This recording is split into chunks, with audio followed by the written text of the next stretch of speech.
Esta película emplea representaciones dramáticas. Todas las palabras pronunciadas por los actores son citas exactas sacadas de entrevistas, periódicos y memorias de aquellos que lucharon.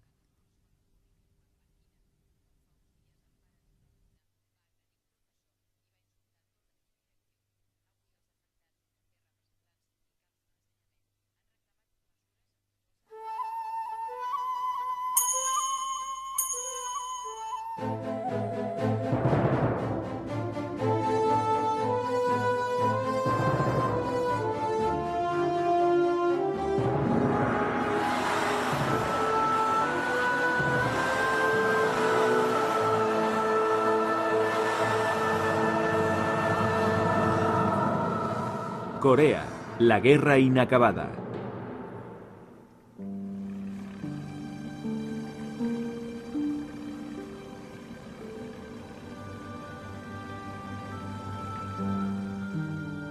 Donde el río San Lorenzo empieza a desembocar en el mar el 10 de noviembre de 1950, a las aldeas que bordean la orilla del río al norte de la ciudad de Quebec, está a punto de ocurrirles un extraño y terrible suceso.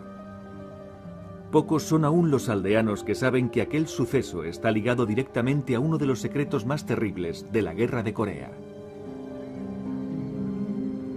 En aquel día de noviembre la historia empieza en la Goose Bay, en el Labrador. Un bombardero B-50 del Comando Aéreo Estratégico va a despegar con una carga secreta. La carga es la bomba más grande del arsenal de Estados Unidos, la Mark IV. Con un disparador nuclear de 9 kilos, la convierte en una bomba nuclear. La bomba es cargada sin el disparador. Sin embargo, las 3 toneladas de su potente explosivo la hacen la bomba más grande convencional jamás lanzada. En los albores de la Guerra de Corea, 5 meses antes, Estados Unidos solicitó permiso secretamente a Canadá para desplegar un escuadrón de ataque atómico en la Goose Bay, solo a 5 horas de vuelo de las ciudades fijadas como objetivos de la Unión Soviética. El B-50 está devolviendo una de sus bombas a su base en Estados Unidos cuando, sobrevolando el San Lorenzo, el avión tiene de pronto un problema en los motores. Primero uno, luego el otro. Siguiendo los procedimientos de emergencia, el piloto dispone la expulsión de la bomba.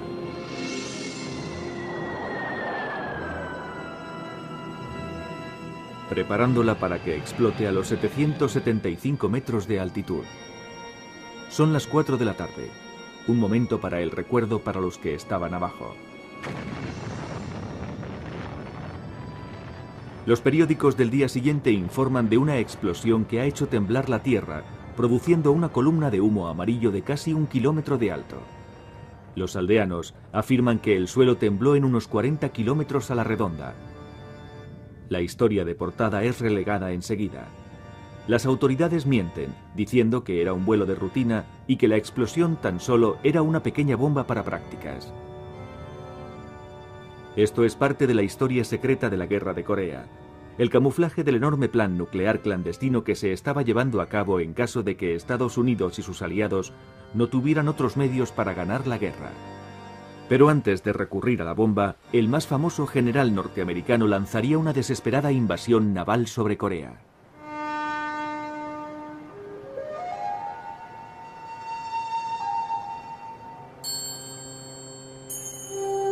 Capítulo 2. Entra el dragón.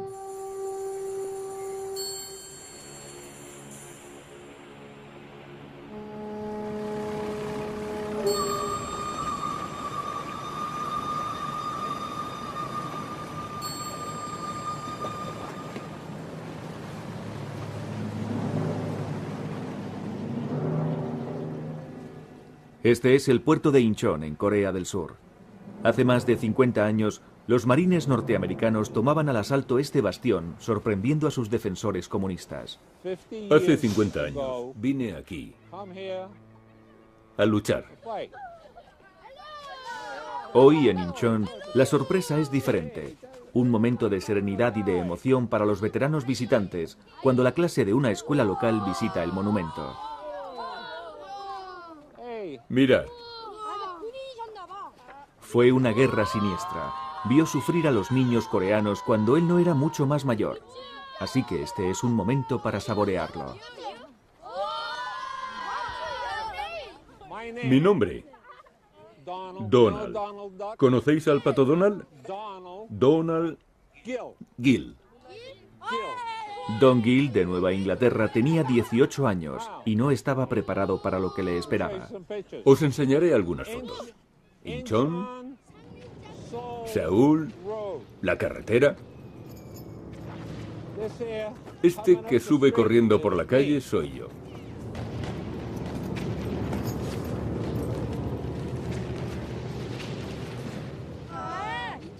Incheon, Seúl, MacArthur, su ejército.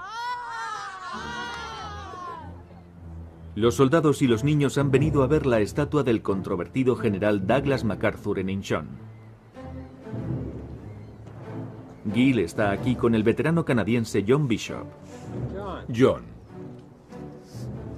Ambos tuvieron a MacArthur como su comandante en jefe. Este no me recuerda a MacArthur. Quizá no entonces. Este se parece más a Petain llegando a tierra diciendo: he regresado, ¿no? He pensado lo mismo, incluso siendo canadiense. Mucha gente le adoraba. Y a otros muchos no les importaba. Es fatal entrar en cualquier guerra sin la voluntad de ganarla.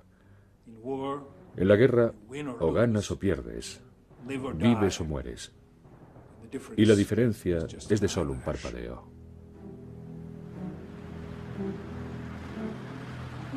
Septiembre de 1950. El general MacArthur está en Japón en su cuartel general supremo para Asia con cara de resolución. Pero el comandante en jefe de 70 años está perdiendo la guerra en Corea.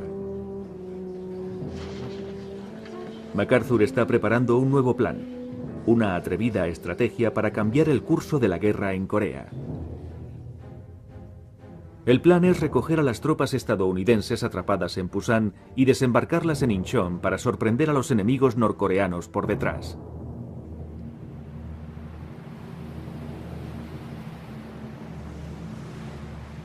Es un plan arriesgado.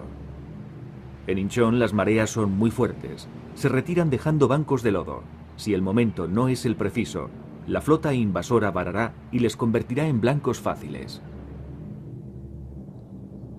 MacArthur desecha el peligro y hace honor a su reputación. Desembarcaremos en Incheon, declara, y les aplastaré.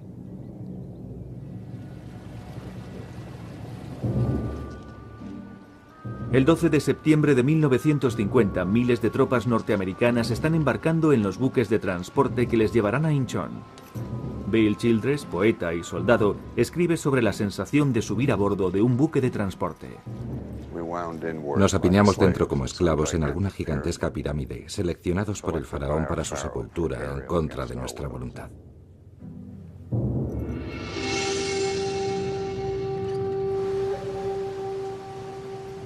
Con una falta tremenda de barcos para la invasión, Estados Unidos utiliza los buques y las tripulaciones de la derrotada Marina Imperial japonesa.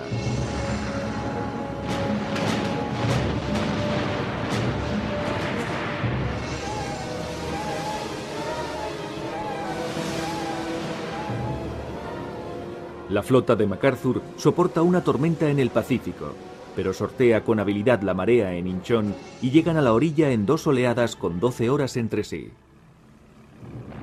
Don Gill y los primeros marines llegan justo antes del amanecer y bajo el fuego.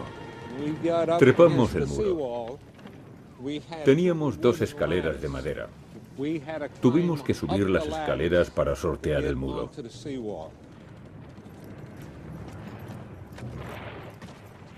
La primera noche, mi pelotón no tuvo ninguna baja y cogimos a 17 o 19 prisioneros. Y veréis lo pardillo que era yo. No dejaba de oír el zumbido de abejorros. Así que le dije al sargento Evandov: sargento, este lugar está repleto de abejorros. Recordad que yo solo tenía 18 años. Y me dijo: ¿abejorros? Entonces se puso a escuchar un momento y oyó como una bala rebotaba en el suelo. Y el ruido que hace al cruzar el aire es como el revoloteo de un abejorro. Y me dijo, estúpido novato, te están disparando, vete de aquí. Así que rodé hasta el otro lado de la carretera y se acabaron los abejorros.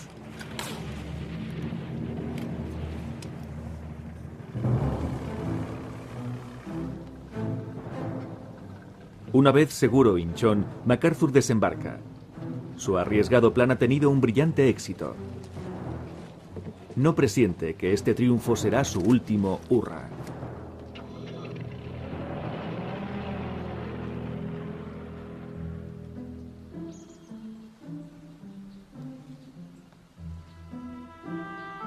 El desembarco en Inchón y el avance de Estados Unidos ha cambiado el curso de la guerra y está teniendo un profundo impacto en todos los coreanos. Yu Chun-do es una médica jubilada que vive en Seúl, Corea del Sur. Pero en los otoñales días de 1950 se encontraba en el otro lado. Era una doctora que servía en el ejército de Corea del Norte. Se unió a su causa esperando construir una Corea revolucionaria, con reformas para el campo y el final del feudalismo.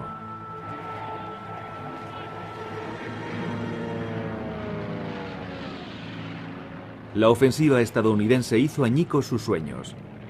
A lo largo de todo el país, las fuerzas norcoreanas están siendo bombardeadas con napalm.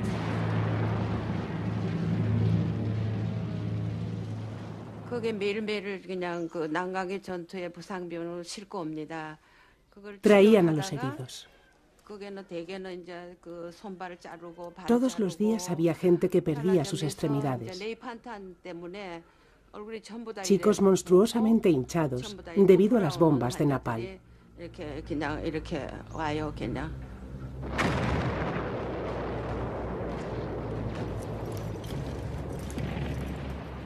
Los marines están avanzando y los norcoreanos se retiran. El horror está llegando. Creo que era allí arriba. Con el veterano canadiense John Bishop, Dong-gil está tratando de encontrar el campo de batalla donde empezó la pesadilla. Está acercándose. El puente de este lado fue volado. Aquí es donde había un viejo malecón de tierra, con un asqueroso camino por encima.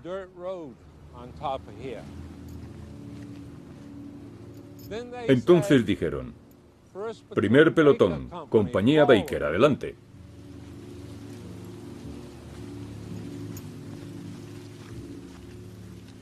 Dong-gil echa la vista atrás, recordando cada momento de su entrada en el campo de maíz coreano, presintiendo la cercanía del enemigo. El enemigo norcoreano que no sabe que los norteamericanos están tan cerca. Un enemigo conocido por un nombre. Los coreanos se referían a ellos como Gooks.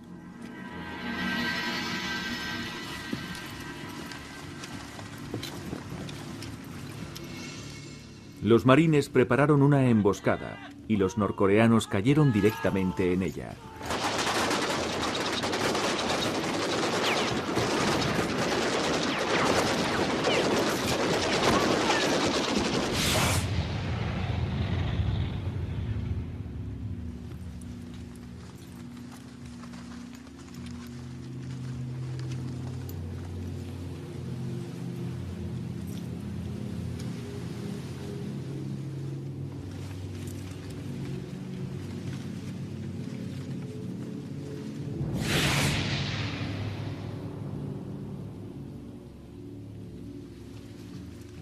Dong-gil y su pelotón de 45 hombres de pronto se dan cuenta de que hay más, muchos más norcoreanos acercándose. Pero aún ignorantes de ello, los marines están en su camino.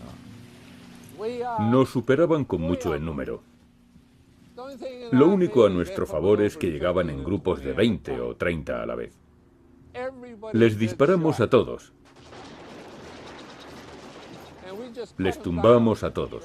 Fue despiadado. De los caídos, algunos se levantaban y empezaban a correr entre el maíz. Así no podíamos verles. A alguno le matábamos allí.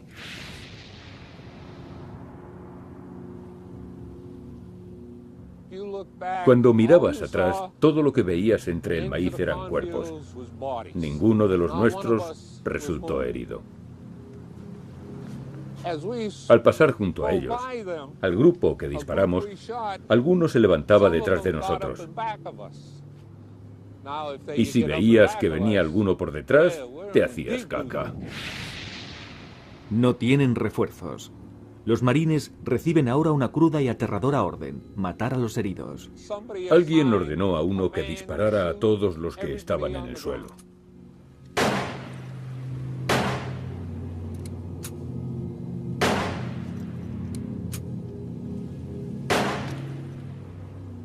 Cuando disparas a un hombre en el suelo, rebota.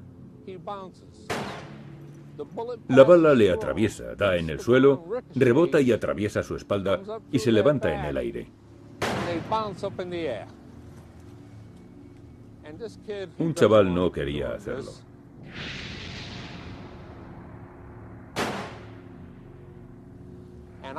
Yo me puse muy nervioso. Temblaba tremendamente y le dije: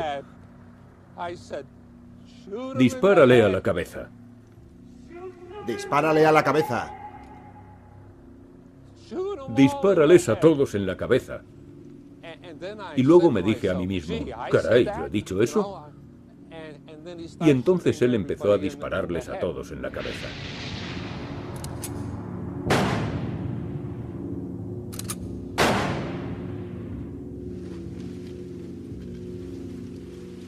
Casi al final de esa acción, 2 soldados norcoreanos intentaron rendirse. Un amigo de Gil, Blanchard, recibe la orden de ejecutarlos. Estaba temblando y dijo en voz baja: no puedo.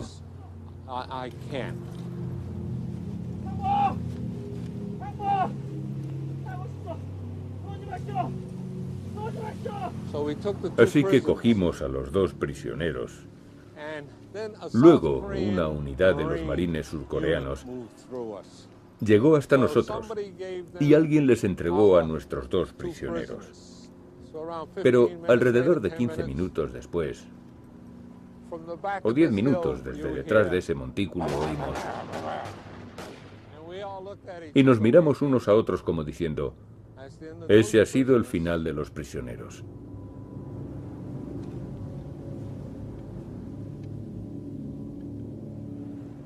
Lo que hicimos, un ser humano normal no lo haría. Pero nuestros superiores, quien fuera, sargentos, tenientes, tenían la orden de proteger a sus hombres, porque si se hubiesen levantado, nos hubieran matado. Nadie cometió ningún crimen de guerra. A él, probablemente, eso no le ha dejado dormir. Digo él porque no sé quién fue.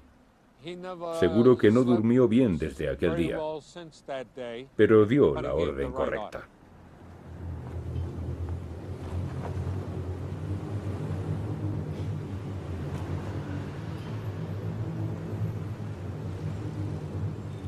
Seúl. La capital de Corea del Sur muy pronto se convirtió en el campo de batalla de Dong-il y de la primera división de marines.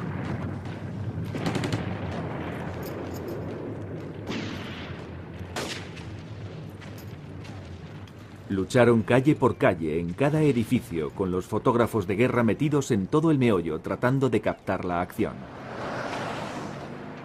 Margaret Higgins, del New York Herald Tribune, también está aquí, la única mujer corresponsal de guerra.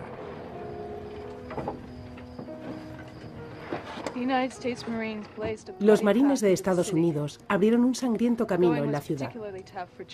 El avance hacia el centro de Seúl fue particularmente duro para la compañía Charlie de la primera de marines. No sabíamos que la carretera estaba fuertemente minada hasta que un coche médico nos adelantó corriendo. Saltó por los aires justo delante de nosotros. De los 3 que iban, solo sobrevivió el médico, pero su cuerpo desgarrado y su cara hecha jirones y ensangrentada era una visión espantosa.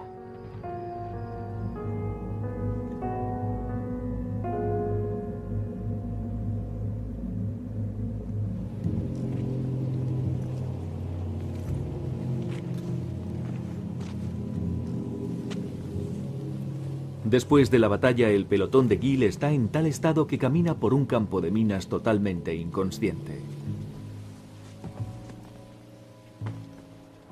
La moral no existe en primera línea.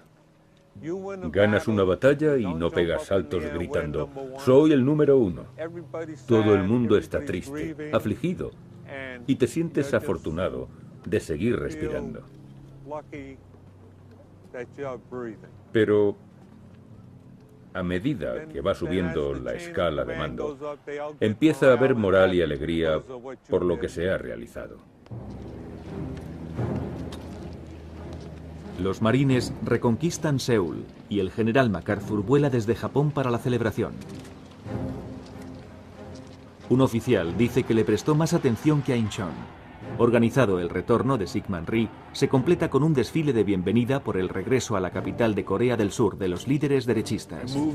Me moví rápidamente para restablecer de nuevo el gobierno de Corea en Seúl. El presidente Rhee me agarró las manos y dijo, te admiramos. Y las lágrimas rodaron por sus mejillas. Te amamos como al salvador de nuestra raza. Rhee está ahora bien posicionado para continuar una caza de brujas contra sus enemigos. En los siguientes 2 años, su régimen ejecutará a 100.000 oponentes.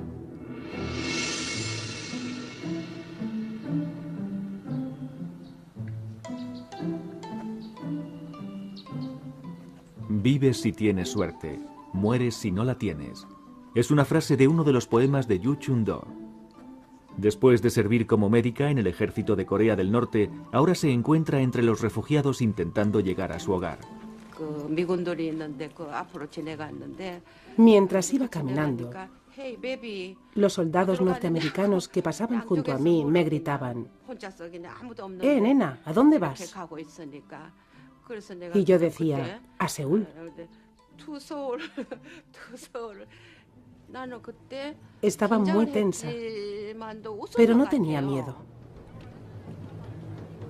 Está inquieta porque los guardias de Syngman Rhee separan a los sospechosos comunistas de entre las colas de refugiados, golpeándolos. A menudo la última etapa antes de una ejecución sumarial.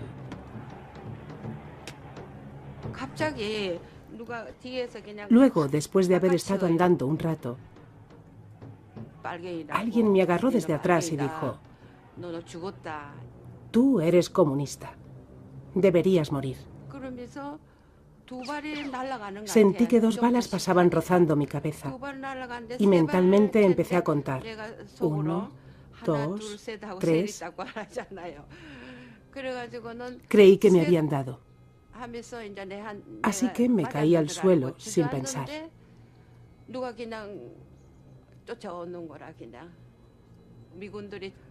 Un soldado americano apartó al soldado surcoreano y le preguntó, ¿por qué quieres matarla? Y el soldado le contestó, es comunista, comunista.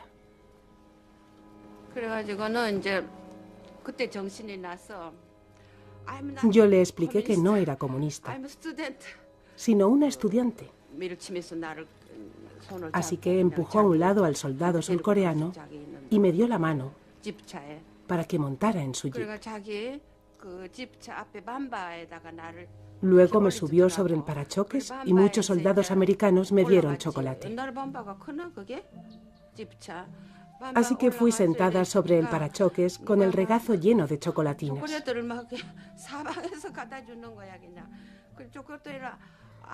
Y mientras iba allí sentada en dirección a Seúl, empecé a llorar.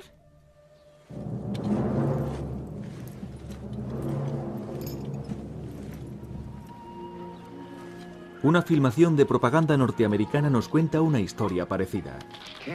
Caramelos y chicles. Para los niños. Pero hay que enseñarles cómo se comen. Pobrecitos y asustados pequeñines. La mayoría de los soldados vieron una guerra distinta. En sus combates, Dong-il recuerda a una niña huérfana en la masacre del campo de maíz. Pasé junto a una mujer tumbada boca abajo. Estaba llena de agujeros de bala. Y sentada en su cabeza había una niña pequeña. y el brazo izquierdo de la pequeña había desaparecido. Así que llamé al jefe del pelotón y le dije: aquí hay una pequeña, tenemos que hacernos cargo de ella. Era una de esas niñas pequeñas orientales, monísima, con el pelo cortado, y se quedó mirándome allí sentada. Y ella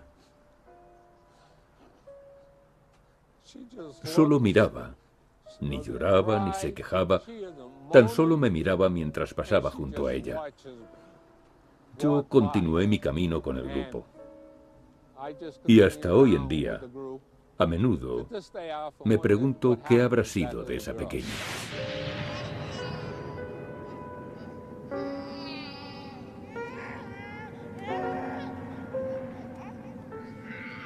En la guerra de Corea, el sufrimiento de los niños es terrible de contemplar, un tema reflejado por el soldado poeta Bill Childress.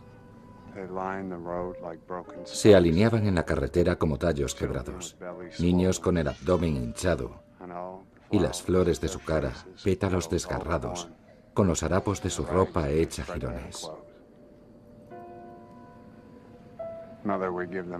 Madre, les dábamos todo lo que llevábamos en las mochilas y seguían gimiendo tristemente, pero con ojos de piedra.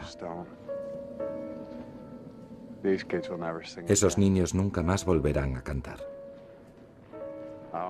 Oh, madre, deséame en casa. Con solo un campo de trigo de Kansas, lo que podría hacer por ellos.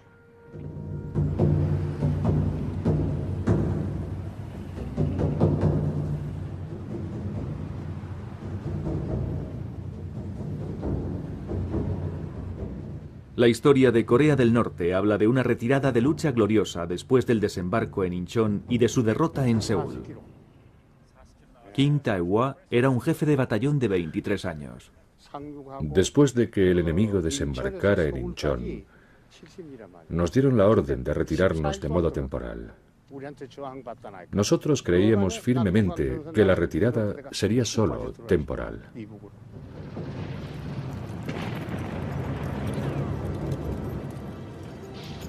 Incluso en retirada, el ejército norcoreano es una fuerza de combate peligrosa, tal como Dong-il y su compañía de marines están a punto de descubrir.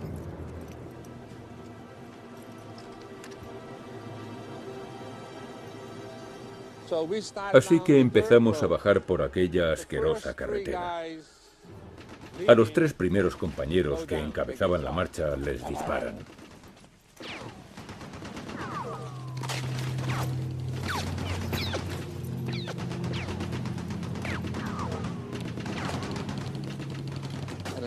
El sargento Brink, que está justo detrás de nosotros, se ha tumbado en el suelo, pegado al suelo.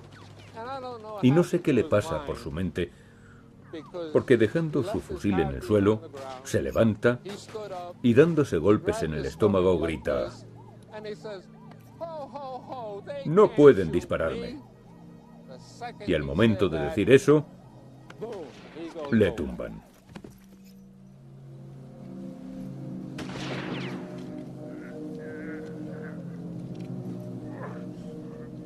Podíamos oírle gruñir. Y Holloway me dice: vayamos a por él. Y Holloway se acerca a él y se inclina para recogerle. Pero al inclinarse, recibe un disparo en una mejilla que le sale por la otra. Se cae y mirándome me dice: "Quédate ahí, Gil". Se da de nuevo la vuelta, coge a Brink y le arrastra hasta nosotros. Estaba loco, furioso. La bala le entró por aquí arriba. Pasó por el conducto nasal, al final del paladar, a través de la boca, y le salió por debajo de la barbilla, sin tocar ni un hueso.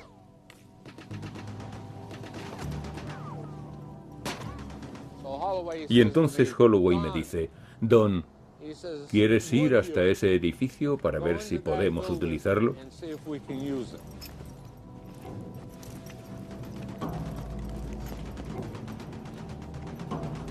y corrí hasta el edificio.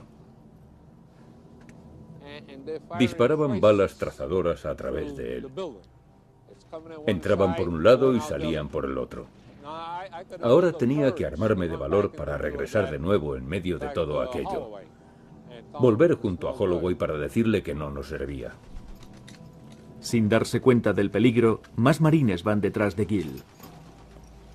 Yo grité, no vengáis aquí, no traigáis a los hombres, es una ratonera. Pero los hombres entraron corriendo. Flanagan, Bohr, Bruno. Bohr y Bruno tenían 18 años. El que se quedó más rato en pie recibió los disparos.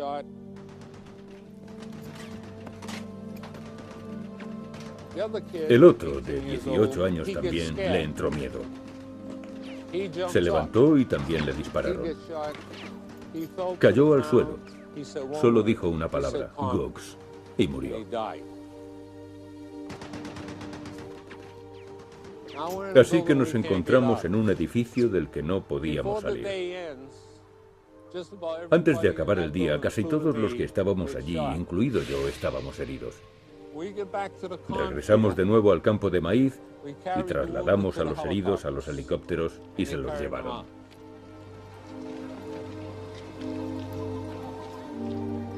Las víctimas estadounidenses, coreanas y de Naciones Unidas aumentan con rapidez. Solamente Estados Unidos tiene más de 15.000 muertos, heridos y desaparecidos, y la guerra no hace ni 90 días que ha empezado.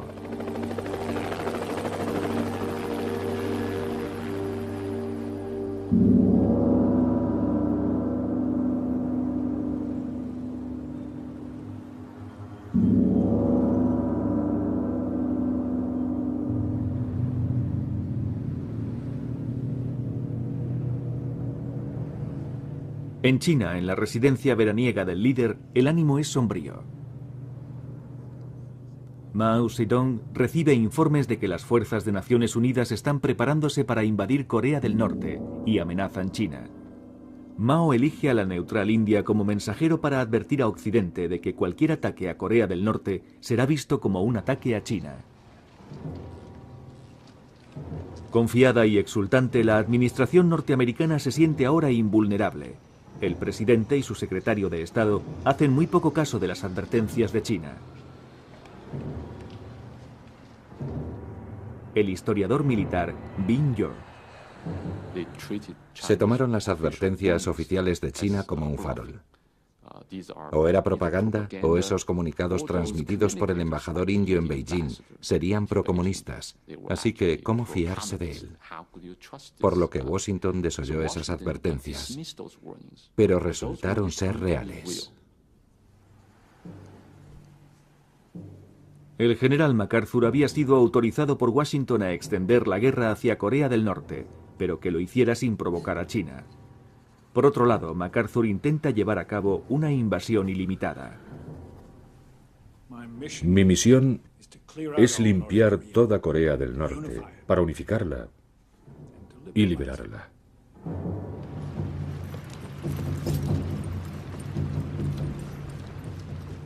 Incluso antes de que Washington dé la orden, el ejército de Syngman Rhee cruza el paralelo 38 e invade Corea del Norte. El ejército de MacArthur está justo detrás. Un montón de infantería y de tanques se dirigen hacia el norte.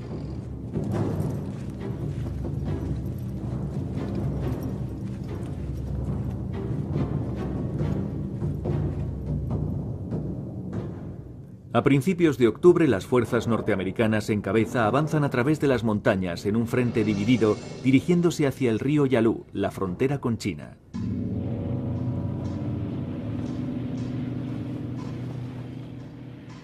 En China se están haciendo los preparativos para una guerra contra Estados Unidos. Es una decisión enorme, no tomada ligeramente.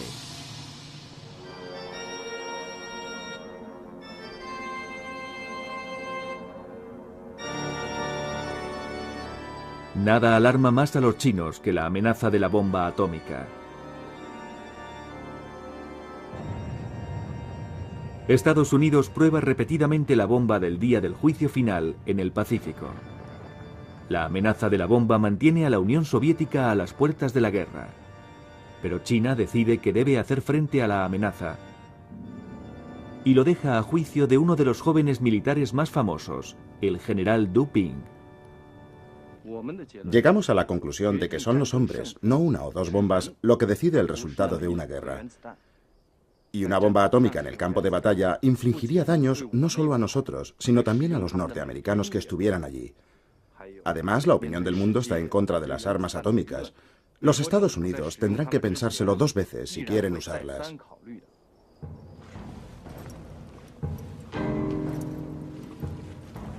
Las unidades chinas empiezan a entrar secretamente hacia Corea, cruzando el Yalu por la noche en unos puentes especiales construidos justo por debajo de la superficie del agua.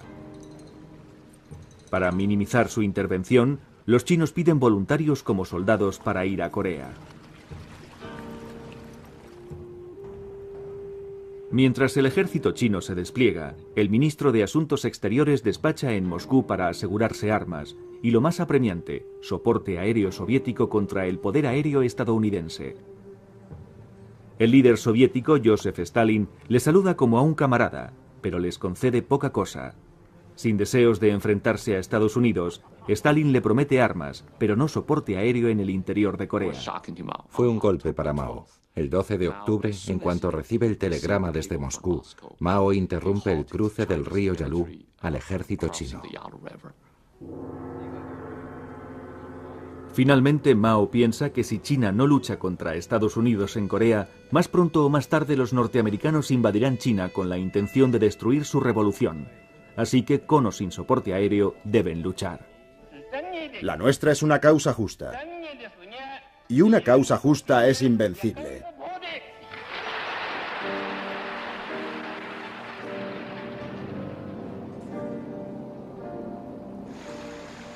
...14 de octubre de 1950. De forma inadvertida, los chinos están ya en Corea. El presidente Harry Truman vuela a la isla de Wake, en el Pacífico, para encontrarse con el general MacArthur. Sonríen abiertamente, pero Truman se da cuenta de que el general le da la mano en vez de saludar a su comandante en jefe. Truman llama en privado a MacArthur gorra de latón, el cual se ve a sí mismo como la mano derecha de Dios, y está preocupado de que MacArthur pueda ampliar la guerra por su cuenta. Truman pregunta al general por los chinos. Yo le contesté que ningún jefe militar chino se arriesgaría a comprometer a una gran fuerza en la península de Corea. El riesgo de su destrucción total es demasiado grande.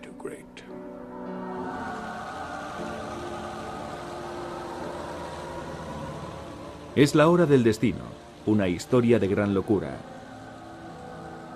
Cegado por el orgullo, MacArthur ha puesto en acción una serie de acontecimientos, ahora irreversibles, que cambiarán la historia de China, infligirán una gran derrota a Estados Unidos e invertirán el curso de la guerra de Corea.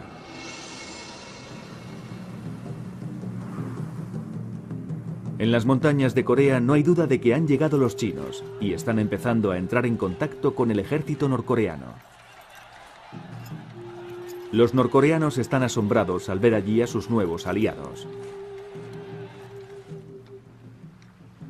En ese momento, Kim Dok-ho era un capitán de 25 años en el ejército coreano del pueblo. Su aparición fue...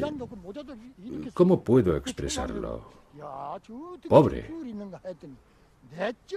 Parecía que no tenían uniformes y llevaban unas graciosas gorras. No llevaban ni rango ni insignias, pero enseguida me di cuenta de que eran un ejército poderoso. Una película de propaganda china capta una extraordinaria escena. Una banda de música despidiendo a la segunda oleada de tropas chinas hacia Corea. Un ejército de campesinos, compuesto de un gran número de soldados, cruzan el río Yalu, ahora helado como una autopista de hielo.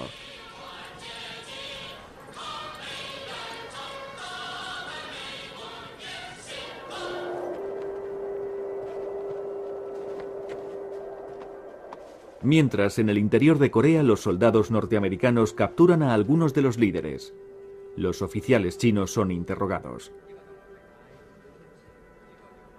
Confiesan que son de una unidad regular del 39º Ejército de China.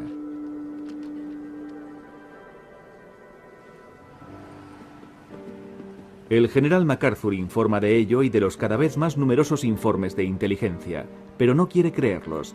Dice que los chinos deben de ser voluntarios luchando por su cuenta. El 24 de noviembre de 1950, MacArthur vuela sobre Corea del Norte a lo largo del río Yalu para reconocerlo por sí mismo. Lo que ve le hace reafirmarse más. No hay ni rastro de los chinos. Todo lo que se extendía ante nuestros ojos era una extensión sin fin de tierra completamente árida. Colinas dentadas, enormes grietas y las negras aguas del Yalu, encerradas en el abrazo mortal de la nieve y el hielo. MacArthur no ve nada del enorme ejército chino, unos 375.000 hombres, que se ocultan en las montañas que sobrevuela. Y hace una atrevida predicción. La guerra terminará, dice, por Navidad. Nada supuso tanto para nuestra moral y nos dio tanta alegría como esta frase. Estaréis en casa por Navidad.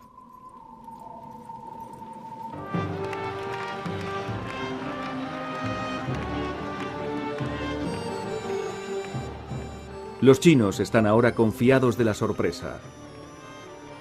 Mantienen un aire de normalidad. Mao no se pierde su vuelta habitual de los domingos por la noche a una sala de baile. Mao se ha comprometido personalmente con la causa coreana. Su hijo mayor, Anjin, de 28 años, se va a Corea para unirse al estamento militar en el cuartel general del campo de batalla. En el cielo, los aviones norteamericanos están en guardia buscando a unidades enemigas. Y tienen suerte.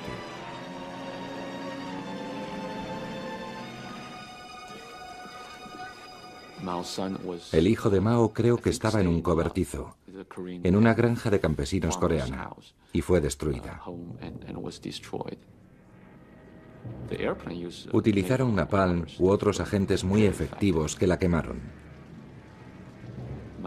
El hijo de Mao murió, pero creo que se lo tomó, bueno, como algo que podía ocurrir y ya está. No puedes enviar a tu hijo al campo de batalla y pensar que volverá felizmente. Pero fue algo tremendo para Mao.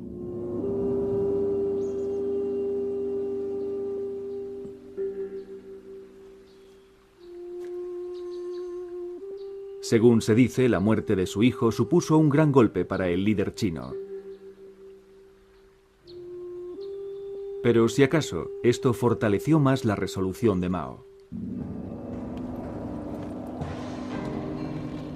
En aquel momento, el ejército chino está moviéndose hacia las posiciones finales para un ataque que aturdirá y sorprenderá a Estados Unidos, casi al mismo nivel que Pearl Harbor.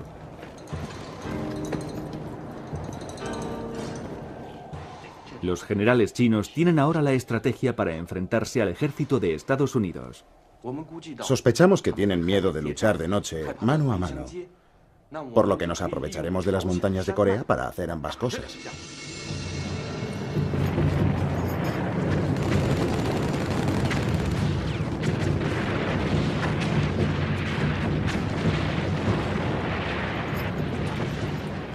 El martes 27 de noviembre y a 23 grados bajo cero, el ejército chino y las fuerzas norcoreanas atacan a lo largo de todo el frente.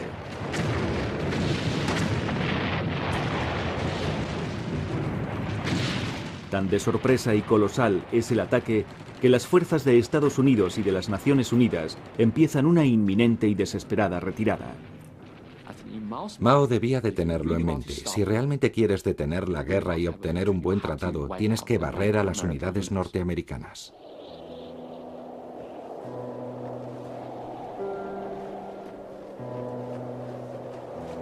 Bajo la nieve y con el frío, las fuerzas de Estados Unidos recogen a sus helados muertos.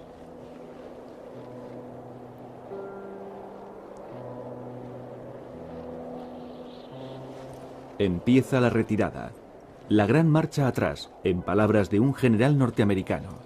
La historia oficial de esa guerra de Estados Unidos no ensombrece su juicio al llamarla la retirada más grande y la más humillante en la historia de Estados Unidos. La corresponsal Margaret Higgins la presenció. La caldera del Valle coreano ha sido lo peor en la historia de los marines. El terrible camino a través de las montañas ha costado más vidas que en Hiroshima. Hay cerca de 5.000 víctimas entre el ejército y los marines, incluidos muertos, desaparecidos, heridos o mordidos por el hielo. No olvidarán la palabra mordidos por el hielo. Para muchos marines eso significa dedos de pies y manos, piernas y pies amputados.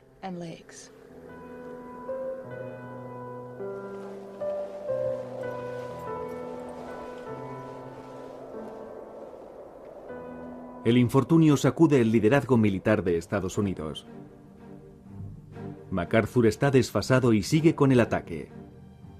Ahora que China ha entrado en la guerra, declara que Estados Unidos debería utilizar su arma decisiva, la bomba atómica. Yo creo que si se me autorizara a usar la fuerza militar al completo, sin ninguna restricción, no solo podría salvar a Corea, sino infligir una destrucción tal sobre la capacidad de la China Roja por hacer una guerra tan agresiva que quedaría borrada como la amenaza futura de Asia durante las próximas generaciones.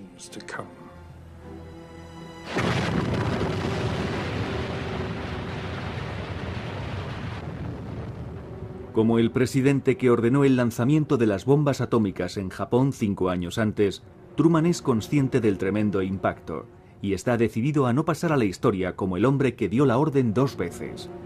Ahora también está preocupado de que los soviéticos tengan la bomba. Podrían tomar represalias. Así que veta la petición de MacArthur.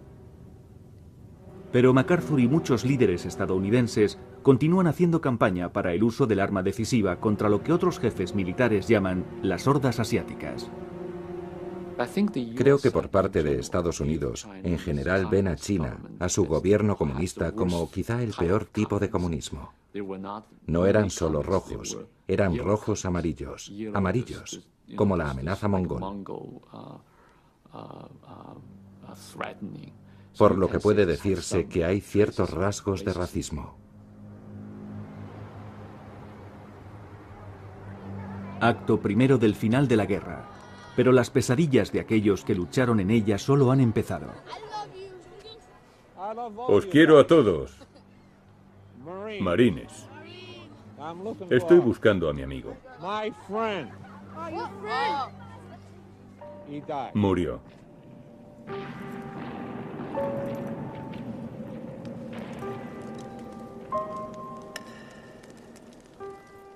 Ahora la mayoría de los marines que fueron a la guerra junto a Don Gill son fantasmas.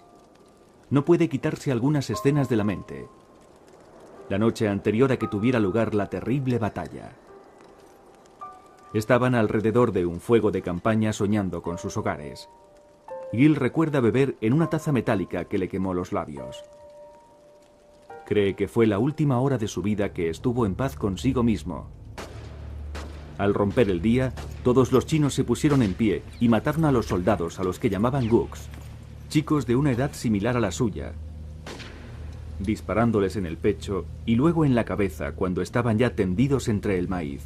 Todos cumplían órdenes.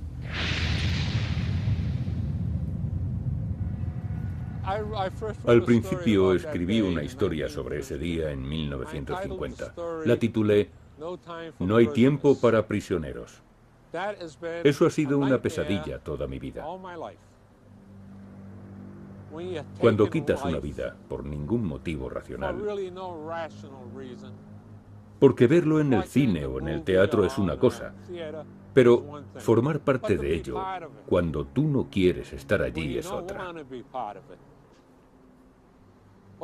Pero él y yo estamos en una batalla, y es mi enemigo. No tengo otra alternativa que matarle, porque si no, puede que me mate a mí.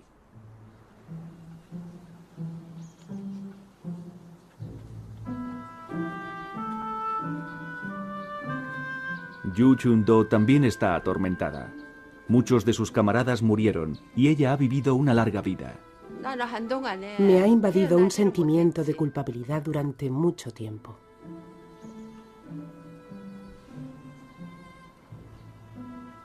Antes de morir quiere pagar una deuda al sargento norteamericano que salvó su vida, porque le dijo que él tenía 2 hijas igual que ella.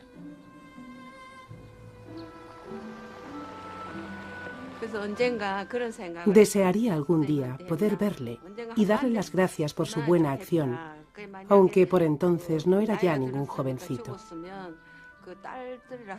Y si ya ha muerto, al menos poder ver a sus hijas. Hay un montón de víctimas en los primeros 9 meses de guerra, y solo está empezando. Las grandes batallas, mayores que las de Gettysburg, más que la de Normandía y también que la de Stalingrado, todavía están por llegar. El sonido de las armas también señala la caída del César norteamericano, MacArthur.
Lo que hicimos, un ser humano normal no lo haría. Pero nuestros superiores, quien fuera, sargentos, tenientes, tenían la orden de proteger a sus hombres, porque si se hubiesen levantado, nos hubieran matado. Nadie cometió ningún crimen de guerra. A él, probablemente, eso no le ha dejado dormir. Digo él porque no sé quién fue. Seguro que no durmió bien desde aquel día, pero dio la orden correcta.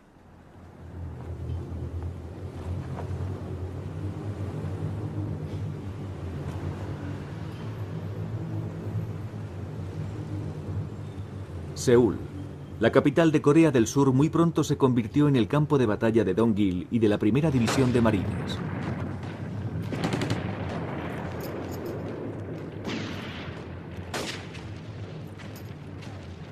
Lucharon calle por calle en cada edificio, con los fotógrafos de guerra metidos en todo el meollo tratando de captar la acción. Margaret Higgins del New York Herald Tribune también está aquí, la única mujer corresponsal de guerra.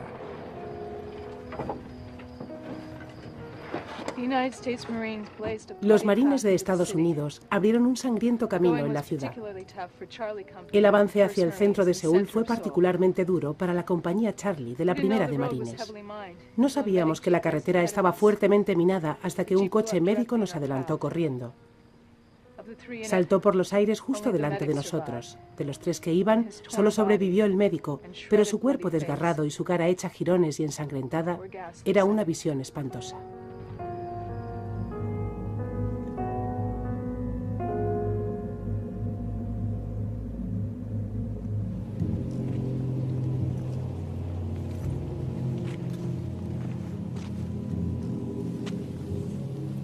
Después de la batalla, el pelotón de Gill está en tal estado que camina por un campo de minas totalmente inconsciente. La moral no existe en primera línea. Ganas una batalla y no pegas saltos gritando, soy el número 1. Todo el mundo está triste, afligido, y te sientes afortunado de seguir respirando.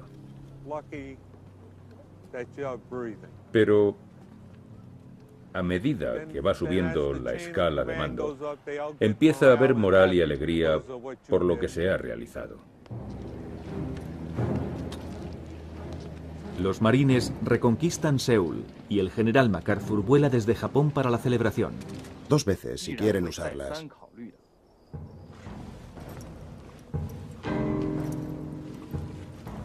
Las unidades chinas empiezan a entrar secretamente hacia Corea, cruzando el Yalu por la noche en unos puentes especiales construidos justo por debajo de la superficie del agua. Para minimizar su intervención, los chinos piden voluntarios como soldados para ir a Corea. Mientras el ejército chino se despliega, el ministro de Asuntos Exteriores despacha en Moscú para asegurarse armas y, lo más apremiante, soporte aéreo soviético contra el poder aéreo estadounidense. El líder soviético, Joseph Stalin, le saluda como a un camarada, pero les concede poca cosa. Sin deseos de enfrentarse a Estados Unidos, Stalin le promete armas, pero no soporte aéreo en el interior de Corea.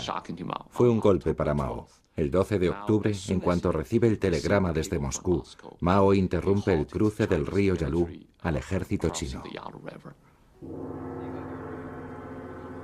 Finalmente, Mao piensa que si China no lucha contra Estados Unidos en Corea, más pronto o más tarde los norteamericanos invadirán China con la intención de destruir su revolución. Así que, con o sin soporte aéreo, deben luchar. La nuestra es una causa justa. Y una causa justa es invencible.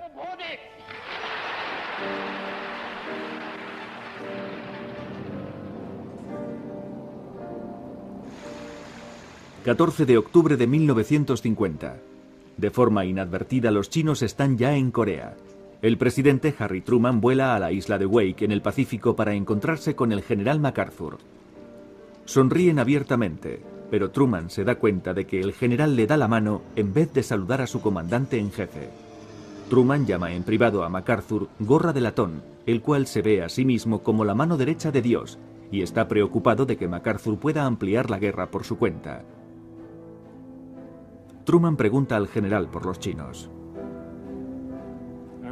Yo le contesté que ningún jefe militar chino se arriesgaría a comprometer a una gran fuerza en la península de Corea.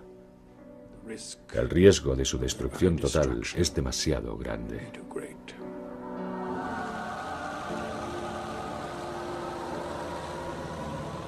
Es la hora del destino, una historia de gran locura.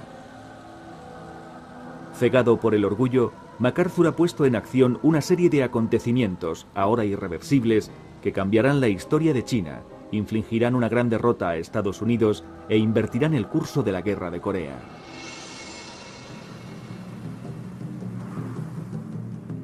En las montañas de Corea no hay duda de que han llegado los chinos y están empezando a entrar en contacto con el ejército norcoreano, disparándoles en el pecho y luego en la cabeza cuando estaban ya tendidos entre el maíz. Todos cumplían órdenes.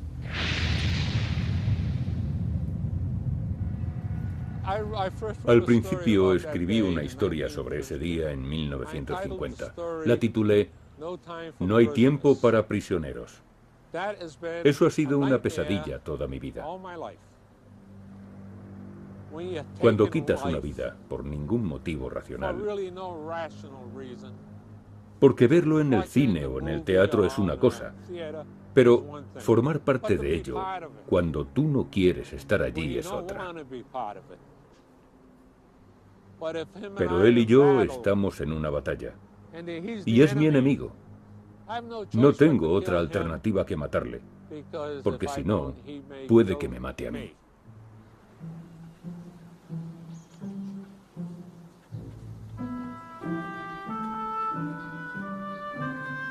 Yu Chun-do también está atormentada. Muchos de sus camaradas murieron y ella ha vivido una larga vida. Me ha invadido un sentimiento de culpabilidad durante mucho tiempo.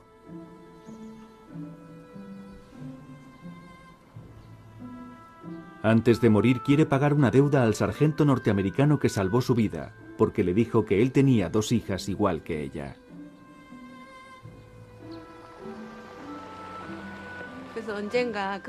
Desearía algún día poder verle y darle las gracias por su buena acción, aunque por entonces no era ya ningún jovencito. Y si ya ha muerto, al menos poder ver a sus hijas.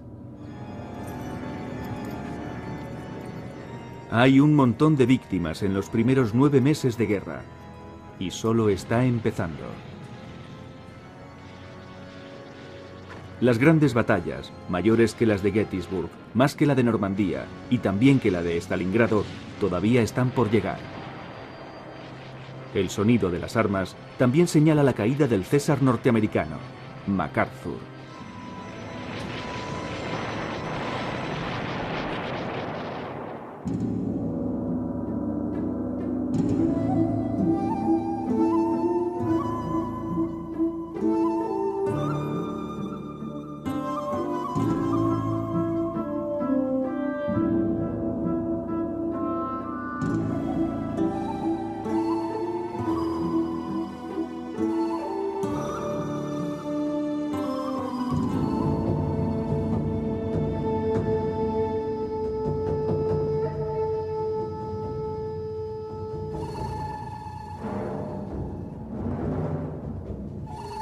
El curso de la guerra y está teniendo un profundo impacto en todos los coreanos. Yu Chun-do es una médica jubilada que vive en Seúl, Corea del Sur. Pero en los otoñales días de 1950 se encontraba en el otro lado. Era una doctora que servía en el ejército de Corea del Norte. Se unió a su causa esperando construir una Corea revolucionaria, con reformas para el campo y el final del feudalismo.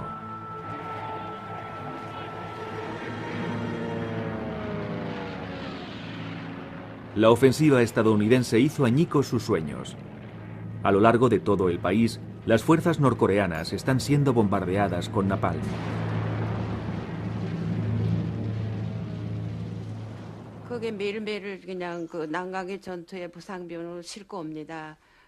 Traían a los heridos. Todos los días había gente que perdía sus extremidades. Chicos monstruosamente hinchados debido a las bombas de napalm.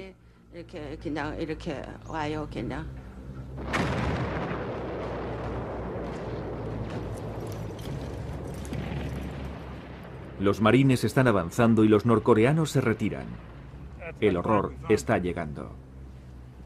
Creo que era allí arriba. Con el veterano canadiense John Bishop, Dong-gil está tratando de encontrar el campo de batalla donde empezó la pesadilla. Está acercándose. El puente de este lado fue volado. Aquí es donde había un viejo malecón de tierra, con un asqueroso camino por encima.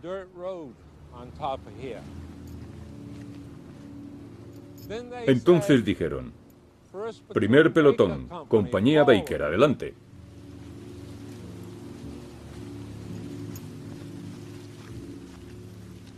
Dong-gil echa la vista atrás, recordando cada momento de su entrada en el campo de maíz coreano, presintiendo la cercanía del enemigo. El enemigo norcoreano que no sabe que los norteamericanos están tan cerca. Un enemigo conocido por un nombre. Los coreanos se referían a ellos como Gooks.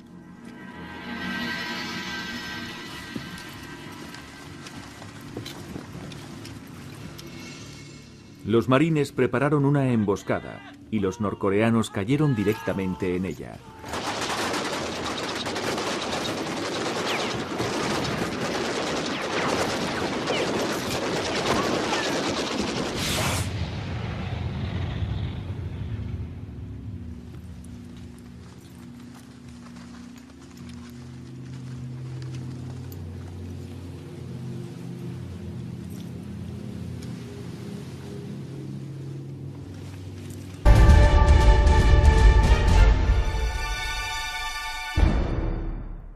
Esta película emplea representaciones dramáticas. Todas las palabras pronunciadas por los actores son citas exactas sacadas de entrevistas, periódicos y memorias de aquellos que lucharon.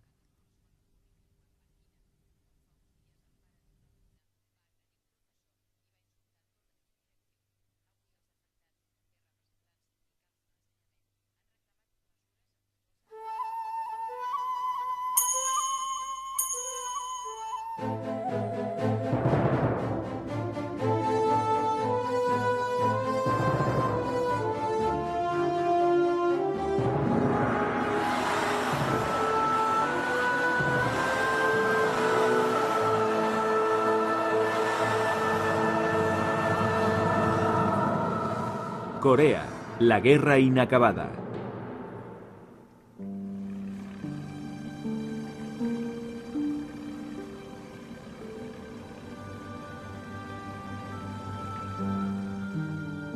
Donde el río San Lorenzo empieza a desembocar en el mar el 10 de noviembre de 1950, a las aldeas que bordean la orilla del río al norte de la ciudad de Quebec, está a punto de ocurrirles un extraño y terrible suceso. Pocos son aún los aldeanos que saben que aquel suceso está ligado directamente a uno de los secretos más terribles de la Guerra de Corea. En aquel día de noviembre la historia empieza en la Goose Bay, en el Labrador. Un bombardero B-50 del Comando Aéreo Estratégico va a despegar con una carga secreta.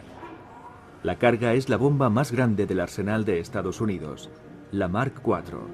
Con un disparador nuclear de 9 kilos, la convierte en una bomba nuclear. La bomba es cargada sin el disparador. Sin embargo, las 3 toneladas de su potente explosivo la hacen la bomba más grande convencional jamás lanzada.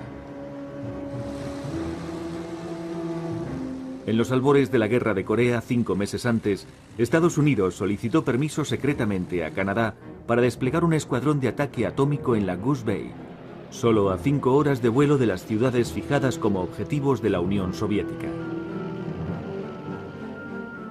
El B-50 está devolviendo una de sus bombas a su base en Estados Unidos cuando, sobrevolando el San Lorenzo, el avión tiene de pronto un problema en los motores. Primero uno, luego el otro.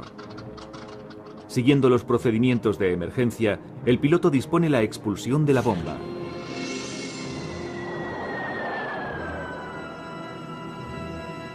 Preparándola para que explote a los 775 metros de altitud. Son las 4 de la tarde. Dirección a Seúl, empecé a llorar.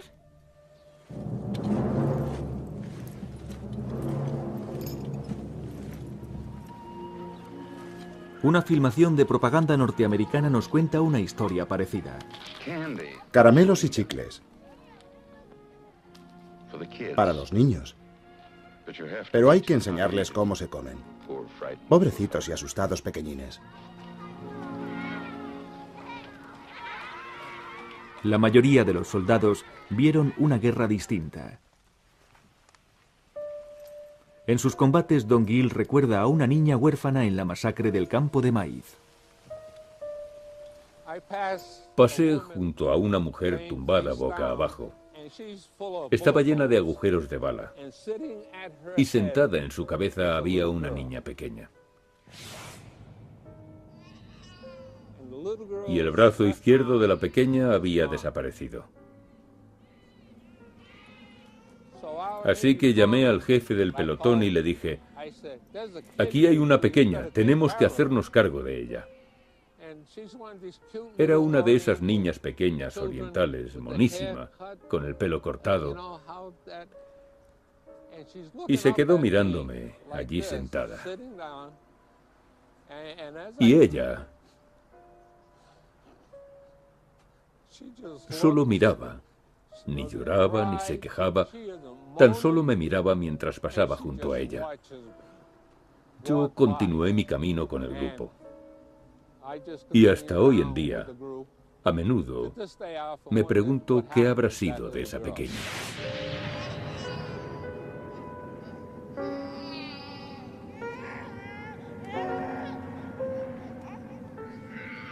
En la Guerra de Corea, el sufrimiento de los niños es terrible de contemplar, un tema reflejado por el soldado poeta Bill Childress.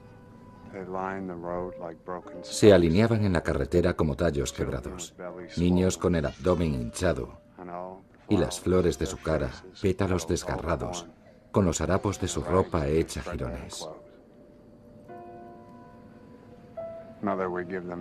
Madre, les dábamos todo lo que llevábamos en las mochilas y seguían gimiendo tristemente, pero con ojos de piedra.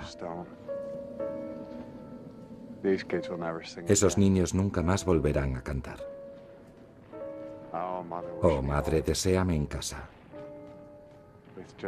Con solo un campo de trigo de Kansas, lo que podría hacer por ellos.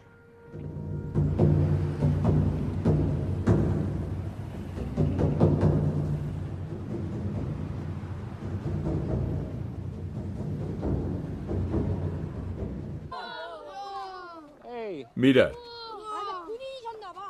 Fue una guerra siniestra. Vio sufrir a los niños coreanos cuando él no era mucho más mayor.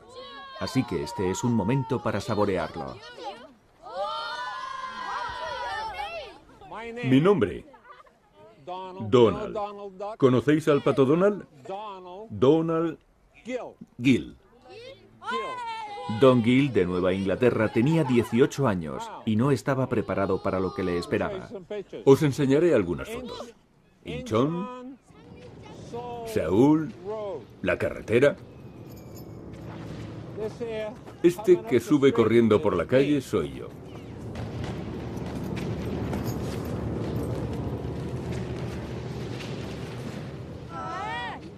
Incheon, Seúl, MacArthur, su ejército. Los soldados y los niños han venido a ver la estatua del controvertido general Douglas MacArthur en Incheon. Gill está aquí con el veterano canadiense John Bishop. John.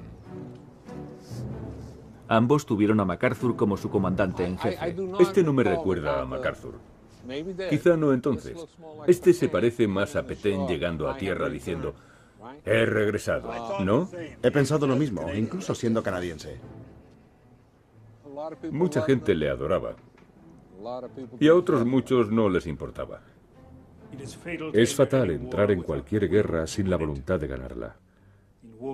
En la guerra, o ganas o pierdes, vives o mueres. Y la diferencia es de solo un parpadeo. Septiembre de 1950. El general MacArthur está en Japón en su cuartel general supremo para Asia con cara de resolución. Pero el comandante en jefe de 70 años está perdiendo la guerra en Corea. MacArthur está preparando un nuevo plan, una atrevida estrategia para cambiar el curso de la guerra en Corea.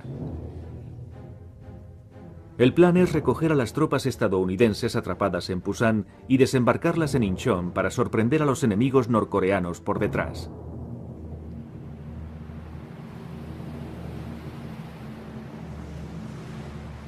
Es un plan arriesgado.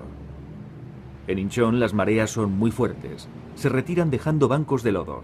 Si el momento no es el preciso, la flota invasora varará y les convertirá en blancos fáciles. MacArthur desecha el peligro y hace honor a su reputación.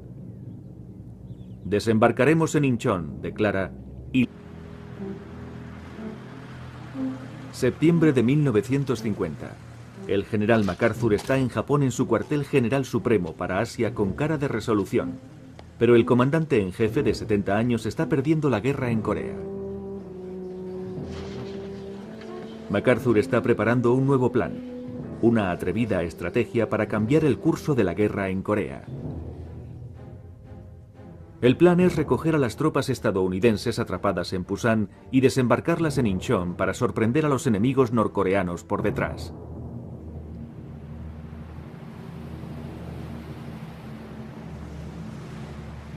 Es un plan arriesgado. En Incheon las mareas son muy fuertes. Se retiran dejando bancos de lodo.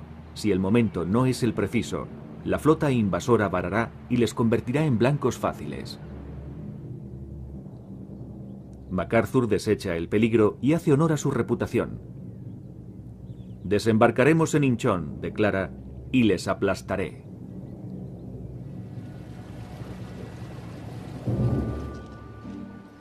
El 12 de septiembre de 1950, miles de tropas norteamericanas están embarcando en los buques de transporte que les llevarán a Incheon. Bill Childress, poeta y soldado, escribe sobre la sensación de subir a bordo de un buque de transporte.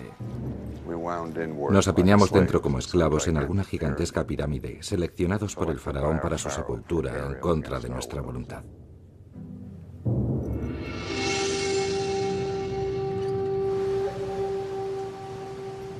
Con una falta tremenda de barcos para la invasión, Estados Unidos utiliza los buques y las tripulaciones de la derrotada Marina Imperial japonesa.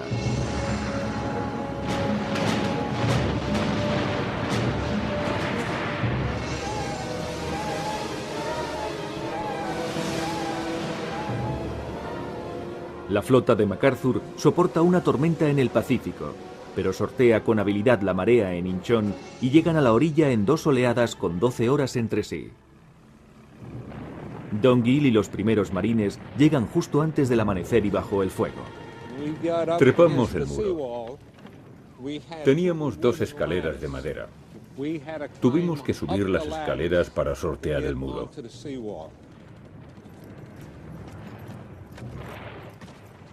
La primera noche, mi pelotón no tuvo ninguna baja y cogimos a 17 o 19 prisioneros. Y veréis lo pardillo que era yo. No dejaba de oír el zumbido de abejorros. Así que le dije al sargento Evandov: sargento, este lugar está repleto de abejorros. Recordad que yo solo tenía 18 años. Según se dice, la muerte de su hijo supuso un gran golpe para el líder chino. Pero si acaso, esto fortaleció más la resolución de Mao. En aquel momento, el ejército chino está moviéndose hacia las posiciones finales para un ataque que aturdirá y sorprenderá a Estados Unidos casi al mismo nivel que Pearl Harbor.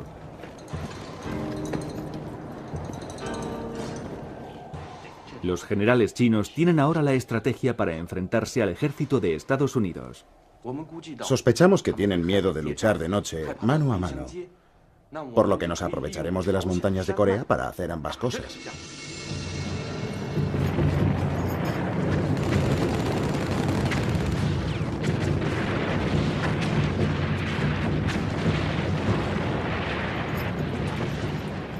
El martes 27 de noviembre y a 23 grados bajo cero, el ejército chino y las fuerzas norcoreanas atacan a lo largo de todo el frente.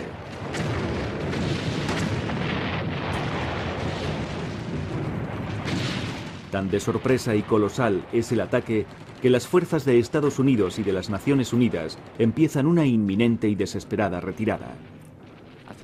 Mao debía de tenerlo en mente. Si realmente quieres detener la guerra y obtener un buen tratado, tienes que barrer a las unidades norteamericanas.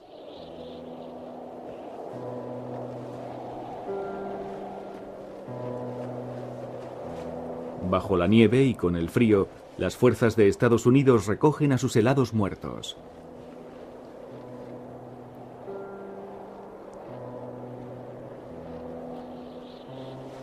Empieza la retirada. La gran marcha atrás, en palabras de un general norteamericano. La historia oficial de esa guerra de Estados Unidos no ensombrece su juicio al llamarla la retirada más grande y la más humillante en la historia de Estados Unidos. La corresponsal Margaret Higgins la presenció. La caldera del Valle coreano ha sido lo peor en la historia de los marines. El terrible camino a través de las montañas ha costado más vidas que en Hiroshima. Hay cerca de 5.000 víctimas entre el ejército y los marines, incluidos muertos, desaparecidos, heridos o mordidos por el hielo. No olvidarán la palabra mordidos por el hielo. Para muchos marines eso significa dedos de pies y manos, piernas y pies amputados.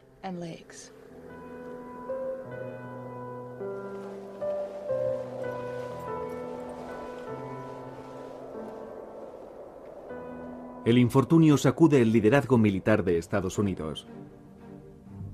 MacArthur está desfasado y sigue con el ataque. Ahora que China ha entrado en la guerra, declara que Estados Unidos debería utilizar su arma de... Después de haber estado andando un rato, alguien me agarró desde atrás y dijo: tú eres comunista. Deberías morir. Sentí que 2 balas pasaban rozando mi cabeza y mentalmente empecé a contar. 1, 2, 3. Creí que me habían dado. Así que me caí al suelo sin pensar.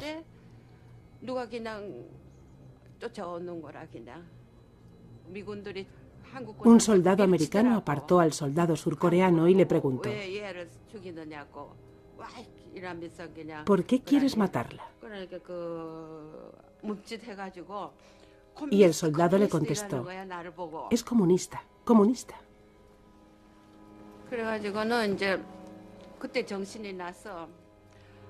Yo le expliqué que no era comunista, sino una estudiante. Así que empujó a un lado al soldado surcoreano y me dio la mano para que montara en su jeep. Luego me subió sobre el parachoques y muchos soldados americanos me dieron chocolate. Así que fui sentada sobre el parachoques con el regazo lleno de chocolatinas.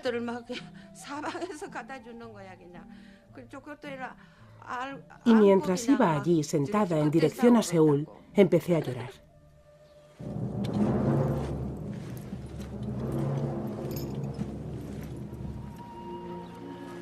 Una filmación de propaganda norteamericana nos cuenta una historia parecida. Caramelos y chicles. Para los niños. Pero hay que enseñarles cómo se comen. Pobrecitos y asustados pequeñines. La mayoría de los soldados vieron una guerra distinta. En sus combates, Don Gil recuerda a una niña huérfana en la masacre del campo de maíz. Pasé junto a una mujer tumbada boca abajo. Estaba llena de agujeros de bala. Y sentada en su cabeza había una niña pequeña. Y el brazo izquierdo de la pequeña había desaparecido. Así que llamé al jefe del pelotón y le dije: aquí hay una pequeña, tenemos que hacernos cargo de ella. Era una de esas niñas pequeñas orientales, monísima, con el pelo cortado. Y se quedó mirándome allí sentada. Y ella entre el maíz. Así no podíamos verles. A alguno le matábamos allí.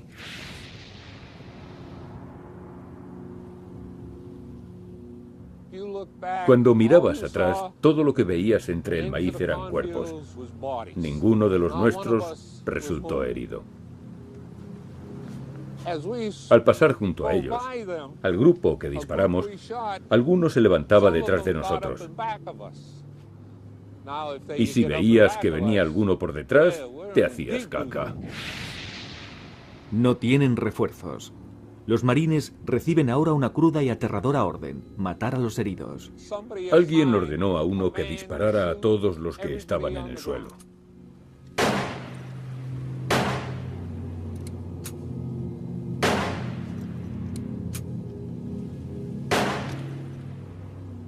Cuando disparas a un hombre en el suelo, rebota. La bala le atraviesa, da en el suelo, rebota y atraviesa su espalda y se levanta en el aire. Un chaval no quería hacerlo.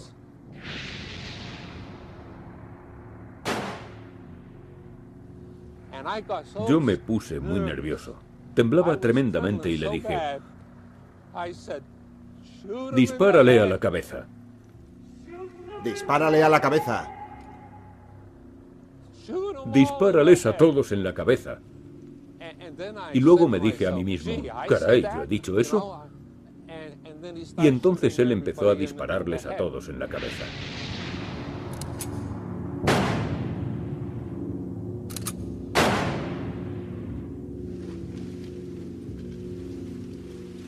Casi al final de esa acción, 2 soldados norcoreanos intentaron rendirse. Un amigo de Gil, Blanchard, recibe la orden de ejecutarlos. Estaba temblando y dijo en voz baja: no puedo.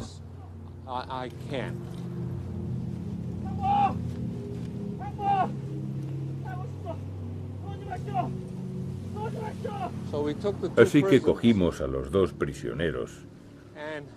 Luego, una unidad de los marines surcoreanos llegó hasta nosotros y alguien les entregó a nuestros 2 prisioneros.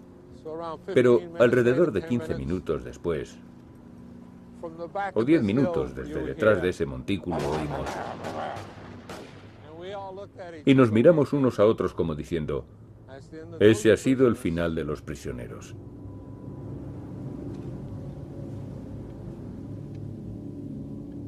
lanzaría una desesperada invasión naval sobre Corea.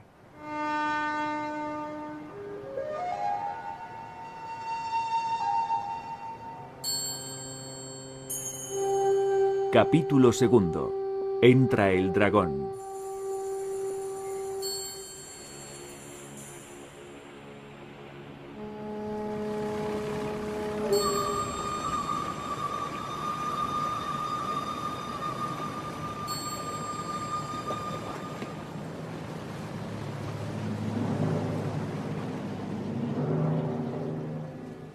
Este es el puerto de Incheon, en Corea del Sur.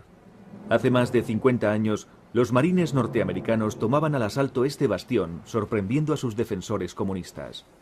Hace 50 años vine aquí a luchar. Hoy en Incheon, la sorpresa es diferente. Un momento de serenidad y de emoción para los veteranos visitantes, cuando la clase de una escuela local visita el monumento. Mirad. Fue una guerra siniestra. Vio sufrir a los niños coreanos cuando él no era mucho más mayor. Así que este es un momento para saborearlo. Mi nombre, Donald. ¿Conocéis al pato Donald? Donald Gill. Don Gill, de Nueva Inglaterra, tenía 18 años y no estaba preparado para lo que le esperaba. Os enseñaré algunas fotos. Incheon, Seúl, la carretera. Este que sube corriendo por la calle soy yo.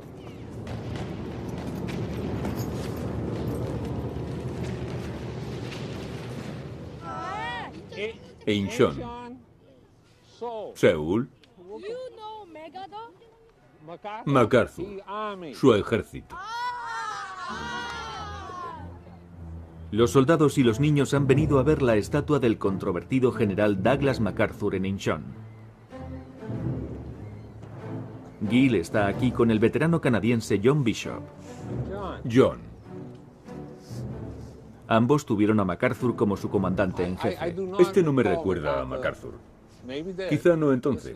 Este se parece más a Pétain llegando a tierra diciendo: he regresado, ¿no? He pensado lo mismo, incluso siendo canadiense. Mucha gente le adoraba. Y a otros muchos no les importaba.